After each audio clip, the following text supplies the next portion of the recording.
Hi guys and girls, I'm Obsidian Ant and welcome to part 2 of the Distant Worlds preparation and information videos.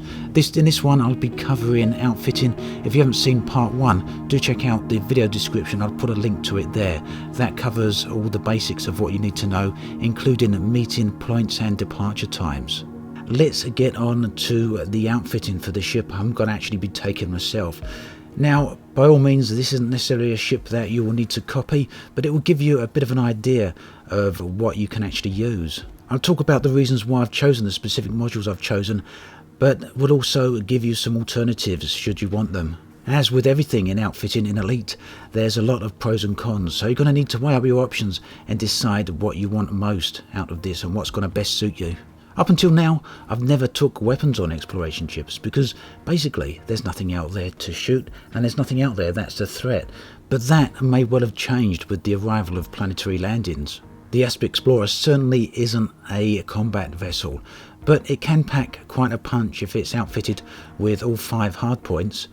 I won't be fitting to that extent, but I will be taking just 2 pulse lasers along with me. These are class 1 pulse lasers, so they're not much more than pea shooters, but they're more than enough for dealing with a few rogue sentries should we come across them. Weapons, of course, affect the weight of your ship. The more weapons you've got, the heavier your ship is, and the heavier your ship is, the less distance you can actually cover in a single jump. So the aim with an exploration ship really is to try and make it as light as possible, but that has to be offset with all the other things that we need to take along with us. And I recommend still taking some heat sinks. Although heat management has actually changed relatively recently with the game, I still find them quite handy to take along. These will add to your ship's weight and eat into your jump distance somewhat, but not significantly, so I think the potential benefits you get from them certainly outweigh the cost. Now, it's been confirmed to me that the average jump distance for fleet vessels is around about the 30 light year mark. Originally it was assumed that we'd need to do 35 light years because that is the jump distance required to get over the last few gaps in the last legs of this journey. But with the new synthesis options, you can boost your ship's performance there, and so we can probably get away with 30 light years and just use the jump boosts when and where we need them. If you need to outfit, you can find most of the modules you need in the Polini system at the Baker's Point outpost here. Keep in mind that it is an outpost, so you won't be able to land here with any large ship. Now, as you can see there, I've got a Class 6 planetary vehicle hangar, and the reason I've done that is because I want to take 4 SRVs along with me. SRVs are prone to accidents, they're prone to getting stuck, and they're prone to exploding, so I certainly wouldn't recommend just taking one along, especially on a journey that's potentially going to last 12 weeks. 2 I'd recommend as the absolute minimum, but personally, knowing the troubles I've had with them in the past, I'm going to take 4. This leaves you with your Class 5 slot to use for a fuel scoop. Now, I've put an A-rated Class 5 fuel scoop in there. They scoop at nearly 500 units, or nearly 600 units a second actually, and are probably fast enough for what you want on this journey. Some people are recommending a Class 6 fuel scoop, either A or B rated, because they do scoop that much faster. The aim with these fuel scoops is to gain fuel as fast as possible so that you're not sitting around whilst the rest of the expedition keeps moving forward. Now, you may also want to use your Class 5 slot for a shield. Some people are fitting Class 5 D-rated shields or slightly better, because obviously the ability to land on planets now does come with its risks. If you crash into a hill or you touch down too hard, especially on high G planets, you're going to half know it and risk taking damage to your ships. Personally though, I'm just going with a Class 3 A-rated shield. I think that should be enough, as long as you've got a little bit of experience with landing, but you might have to avoid some of the higher gravity worlds, which is probably what I'll have to end up doing. Another thing you're going to want is an auto field maintenance repair unit.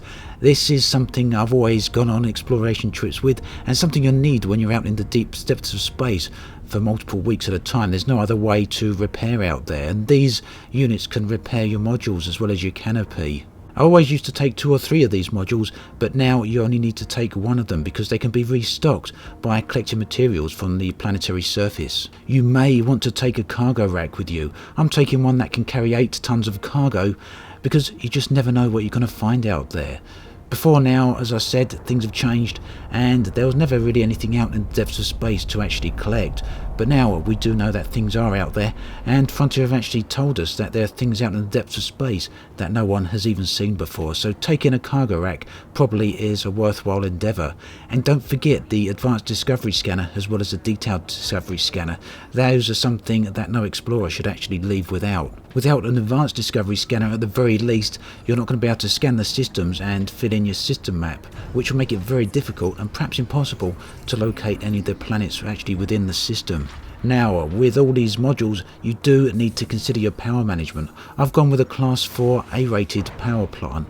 This is a bit smaller than what the ship is capable of actually using, but that keeps it light, it keeps it heat efficient, and it does actually provide enough power to power all the modules that I've actually fitted. But you will need to change some of the modules' priority to either 2 or 3 so that everything doesn't go offline if you deploy your weapons or start using the maintenance field unit or something like that.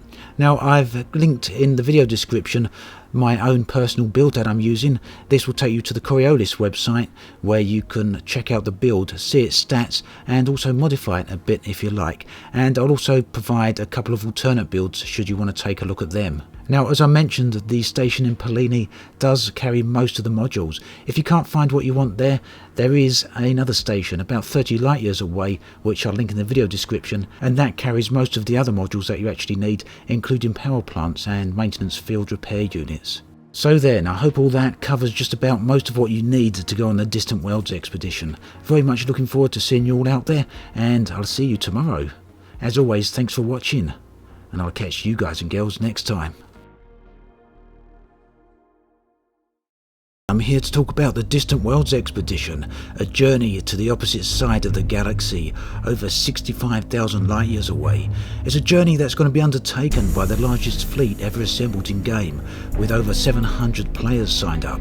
This is an odyssey which has never before been attempted, yet as players cross the largest game world ever created, they will see sights no one in the inhabited space has ever seen.